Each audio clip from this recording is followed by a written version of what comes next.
First on Fox, a hair salon in Plaza Midwood advertises itself as the best place for braiding. But according to a federal indictment, the owners forced a girl to work for them for years. Tonight, there is a grassroots effort in Charlotte to help people escape human trafficking.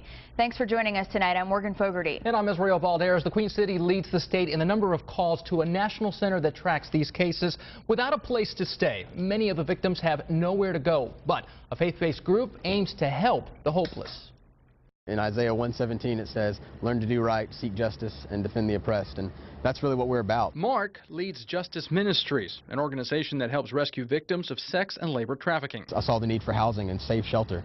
Our interview took place in front of Moyer's hair braiding and weaving salon on Central Avenue.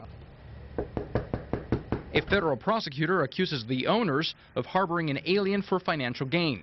Looks like nobody's here. According to the indictment, a 9-year-old Ivory Coast national began working for them in 1993. The first few locations I ever came across that I sent in my early tips on were locations less than 4 miles from where I lived. We encourage all leads. We receive tips from the public. Del Richburg is Assistant Special Agent in charge for Homeland Security in Charlotte. He says women brought to the U.S. are often promised work that doesn't exist. And unlike the hair salon case, they're moved from place to place. It might be a nondescript house that's being used as a human trafficking location.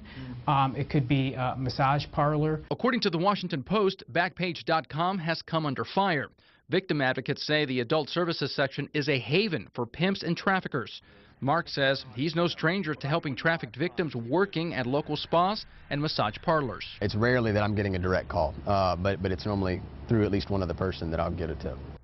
The National Human Trafficking Resource Center says it received 238 calls from North Carolina in the first 6 months of this year. 43 of those calls came from Charlotte, which is more than any other city in the state, and most of the calls were tips about possible human trafficking. You can learn more on our web channel, foxcharlotte.com.